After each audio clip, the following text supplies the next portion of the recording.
একই ভাত মাছ গোশত এগুলোই আমরা খাই। কথা বলেন না কেন? কোন সুদখোর ঘুষখোর এইতে যেটারে কয় টাইলস ব্যবহার করে, তা আমরা কিনলে টাইলস কি ভিন্ন কিছু? হ্যাঁ, কথা বলেন না কেন?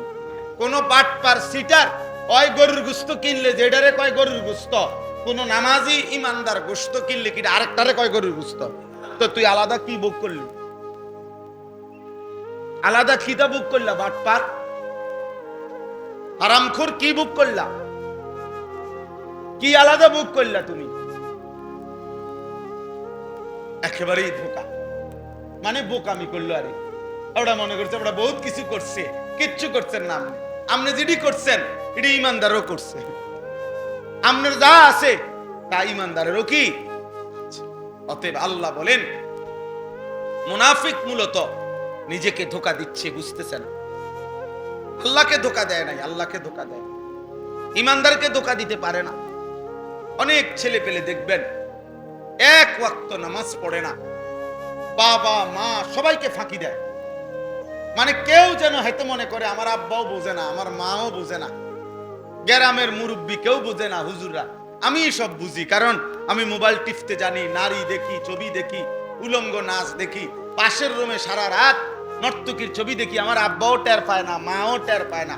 মূলত আসল কথা কি আমি সবসময় বলি, মূলত তোর উপরে ওই নাফরমানের উপরে আল্লাহর লানত পড়ছে দেখা, খোদার গজব পড়ার কারণে গোটা পৃথিবী তোরে দেখে না, সবাই তোর থেকে মুখ ফিরায় নিছে। মূলত তোর দিকে কেউ ফিরাও চায় না, তোর দিকে কেউ থুতুও মারে না। বেটা থুতুও মারে না, কোন বেহায়ার দিকে ফিরে কেউ থুতুও মারে না। অভিশপ্ত জীবন।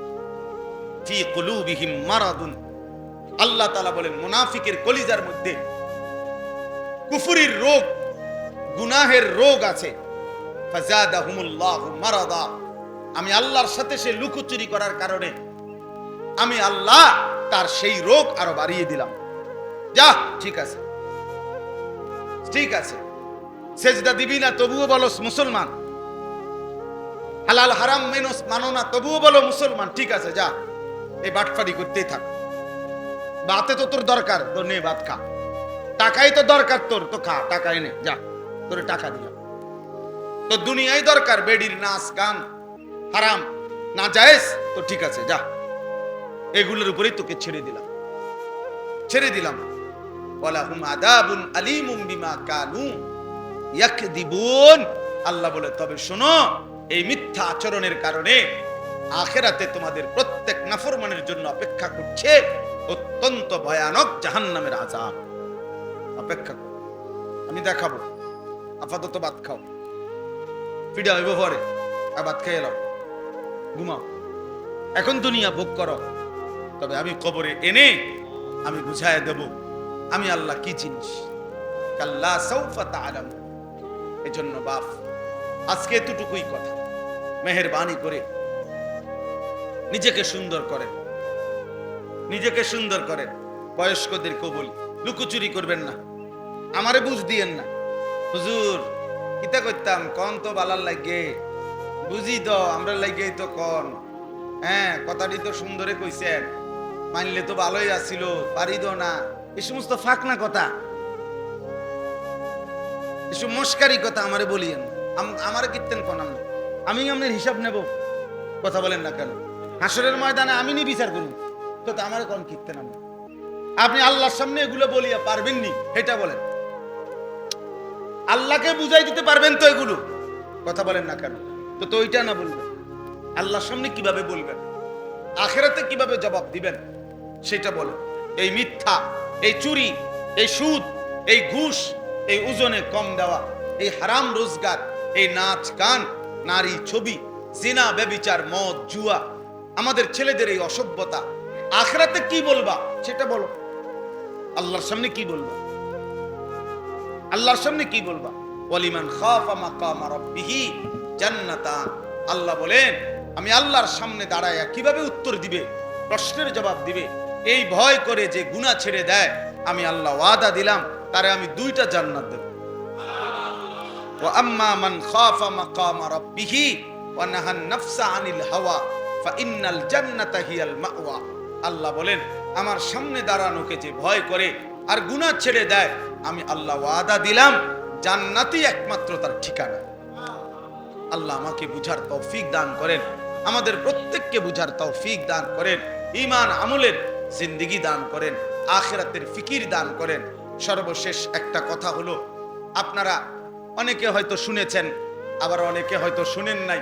সেটা হলো আমাদের বর্তমান অন্তর্বর্তী সরকার, এই অন্তর্বর্তী সরকার 5ই আগস্টের পরে জনগণের স্বতঃস্ফূর্ত সমর্থন নিয়েই ওনারা রাষ্ট্র পরিচালনা করছে এবং উল্লেখযোগ্য কোনো দ্বন্দ্ব কারো সাথে এখনো পর্যন্ত বড়সড় হয় নাই।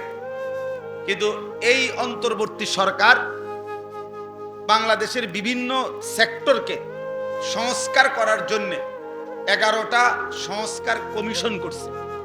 এর মধ্যে একটি হলো নারী সংস্কার কমিশন, অর্থাৎ নারীদের অধিকার মর্যাদা ইত্যাদি ক্ষেত্রে প্রস্তাবনা দেওয়ার জন্য একটা কমিশন গঠন করছে। এরা এই নারী সংস্কার কমিশনে যে সমস্ত মহিলারা যাদেরকে এখানে সংস্কারের জন্য নিয়োগ দিছে, এরা 19 তারিখ, গত 19 তারিখ সরকারের কাছে একটা প্রতিবেদন জমা দিছে। 433টা সুপারিশ, 318 পৃষ্ঠা ব্যাপী নারীদের অধিকার মর্যাদার ব্যাপার। আশ্চর্যের বিষয় হলো, দুঃখের বিষয় হলো, অবাক করা বিষয় হলো যে এর মধ্যে তারা এই নারী সংস্কার কমিশন একেবারে প্রকাশ্যে এমন অনেকগুলো প্রতিবেদনে অনেকগুলো প্রস্তাব দিছে সরকারের কাছে, যেগুলো সরাসরি কোরআন এবং সুন্নাহ বিরোধী, সরাসরি বিরোধী, কোরআন সুন্নাহ বিরোধী। কমপক্ষে 10টা প্রস্তাবনা এরকম যেটা স্পষ্ট আল্লাহর কোরআন রাসূলের সুন্নাহ এর একদম উল্টা কথা, একেবারে বিপরীত কথা। এর মধ্যে মনে করেন 1 নাম্বার, যে ইসলামী শরীয়তে নারী পুরুষের সম্পত্তি যে বন্টন, অর্থাৎ 2 জন মেয়ে আর 1 জন ভাই, এটা ইসলামী শরীয়তে কোরআনের সরাসরি বিধান। লিযাকারি মিসলু হাফজিল উনসায়াইন, অর্থাৎ 2 বোন 1 ভাই সম্পত্তিতে এভাবে বন্টন, নাকি এটা জানেননি আপনারা?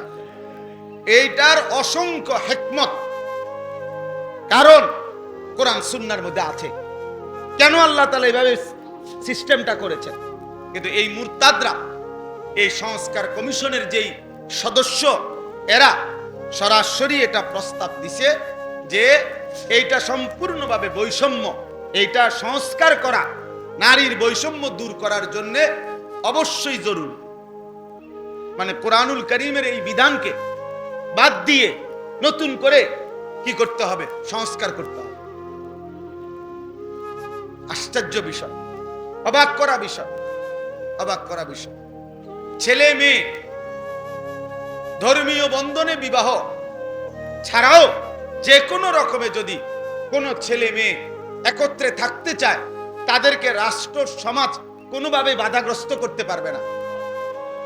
যেমনি থাকতে, যে কোনো এলাকায়, যে কোনো সমাজ, পৃথিবীর যেই কোনো ধর্মে, মতবাদে, যেই কোনো ক্ষেত্রে একেবারে সামান্যতম মানবতা, ভদ্রতা, একেবারে 1 বিন্দু লজ্জা শরম যার মধ্যে আছে, তাদের যেই কোনো পৃথিবীতে, যে কোনো সমাজেই বেশ্যাবৃত্তি, পতিতাবৃত্তি, যে নারী আপনার নিজের দেহ বিক্রি করে, এমন অসভ্যতা, অশ্লীল এই জঘন্য কাজটিকে পৃথিবীর কোনো ধর্ম, কোনো মানবতা সমর্থন করে না। কি বলেন? করে কেউ?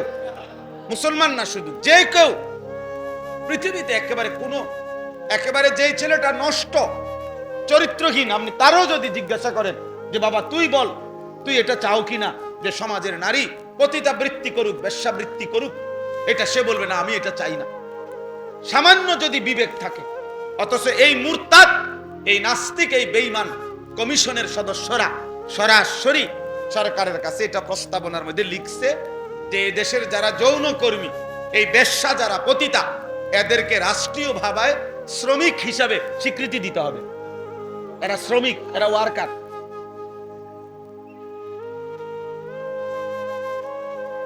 এরপরে এদের ঈমান আছে একথা বলার কোন সুযোগ আছে? আরো অনেকগুলো আছে এরকম, আরো অনেক আছে এরকম প্রকাশ্য ইসলাম বিরোধিতা, কোরআনের বিরোধিতা। এই সময়ে আইসা রীতিমতো আশ্চর্য আমরা, মানে অবাক অবাক। যেখানে ফ্যাসিস্ট জালেমকে দৌড়ানো হইল, সেখানে এরপরে এত বড় জালেম কেমনে থাইকা গেল? এগুলো রইল কোন ফাঁকি দিয়া? চিন্তা করে দেখেন, এত বড় জঘন্য মুরতাদ বাংলাদেশে থাকলো কিভাবে? এই জন্য এইটা একটি গুরুত্বপূর্ণ বিষয়, অত্যন্ত গুরুত্বপূর্ণ বিষয়। এই জন্য এদেশের লক্ষ কোটি ওলামায়ে কেরাম, তাওহীদি মুমিন জনতা সর্বস্তরে ঘৃণা ভরে এই নারী সংস্কার কমিশনের এই প্রস্তাবনাকে প্রত্যাখ্যান করেছে। এবং আমরাও প্রত্যেক দিন এটা ইনশাআল্লাহ বলে যাব, বলছি যে এইটার মধ্যে, এই কমিশনের এই প্রতিবেদনে আমরা ঘৃণা ভরে থুতু মারলাম। এমন কোরআন বিরোধী, ইসলাম বিরোধী, সুন্নাহ বিরোধী কোন কমিশনের কোন রিপোর্ট, কোন আইন বাংলাদেশের জমিনে বাস্তবায়ন হতে দেওয়া হবে না, হবে না, ইনশাআল্লাহ হবে না। এরা জানে না যে যেই জনতা, যেই কিশোর নওজোয়ান, যেই যুব সমাজ একবার ফ্যাসিস্ট জালেমকে পলায়ন করতে বাধ্য করেছে, আরেকবার তারা প্রয়োজনে ইসলামের জন্য আরেকবার যুদ্ধ হবে ইনশাআল্লাহ। আবার বাংলাদেশে যুদ্ধ হবে ইচ্ছা করে।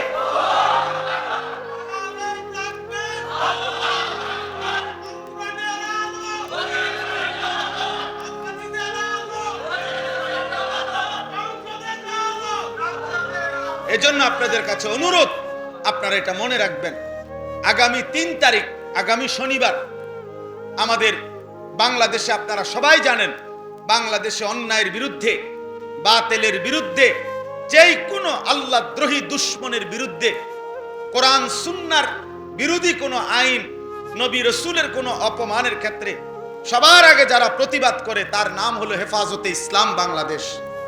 আলহামদুলিল্লাহ, হেফাজতে ইসলাম বাংলাদেশের পক্ষ থেকে আগামী 3 তারিখ, মে মাসের 3 তারিখ অর্থাৎ আগামী শনিবার ঢাকার সোহরাওয়ার্দী উদ্যানে এই নারী সংস্কার কমিশনের এই প্রতিবেদন বাতিল সহ আরো কতগুলো ন্যায্য দাবিতে মহাসমাবেশের ডাক দেওয়া হয়েছে। এই জন্য আমরাও যাব ইনশাআল্লাহ। আপনারা প্রত্যেকেই নিজ নিজ এলাকার ওলামায়ে কেরাম এর পক্ষ থেকে আপনারা যোগাযোগ করে আপনারাও যাওয়ার চেষ্টা করবেন ইনশাআল্লাহ। ইমরান ভাই কই বলেন, দায়িত্ব নেন, যারা যাইতে চায় তা করে নিবেন কোন ইনশাআল্লাহ। আল্লাহ তাআলা সবাইকে তৌফিক দান করেন, কবুল করেন। আলহামদুলিল্লাহি রাব্বিল আলামিন। আল্লাহুম্মা আনতাস সালাম ওয়া মিনকাস সালাম, তাবারাকতা ইয়া দাল জালালি ওয়াল ইকরাম, ইয়া আরহামার রাহিমিন, ইয়া আরহামার রাহিমিন, ইয়া আরহামার রাহিমিন। মাওলায়ে করিম আপনি মাফ করে দেন, রব্বে করিম আপনি মাফ করে দেন, মেহেরবান মাওলা আপনি মাফ করে দেন, মাদ্রাসা কবুল করে নেন। আল্লাহ আমার এই বাবা ভাইদেরকে কবুল করে নেন, সমস্ত কবরবাসীদেরকে মাফ করে দেন, কিয়ামত পর্যন্ত কবরের আযাব মাফ করে দেন, কবরগুলোকে জান্নাতের টুকরা বানিয়ে দেন, ঈমান আমলের জিন্দেগি দান করেন, তাকওয়ার জীবন দান করেন, হিম্মত ইস্তেকামত দান করেন, অসুস্থ বিমারি যারা শিফা করে দেন, গুনাহ থেকে বাঁচবার তৌফিক দান করেন। আল্লাহ প্রত্যেকের নেক মাকসাদ কবুল করে নেন। এই মাদ্রাসা আপনি কবুল করে নেন, মাদ্রাসা আপনি কবুল করে নেন। আগামী দিনেও ইসলাহি মজলিস চালু রাখবার তৌফিক দান করেন। আল্লাহ আমাদের সবাইকে ঈমান আমলের জিন্দেগি দান করেন, কুফর শিরিক থেকে হেফাজত করেন। আল্লাহ আমার দেশকে নিরাপদ করেন, নাস্তিক মুরতাদদের ছোঁয়া থেকে আমার দেশকে পবিত্র রাখেন। আল্লাহ আমার দেশকে ঈমান ইসলামের পতাকা উড়াবার তৌফিক দান করেন।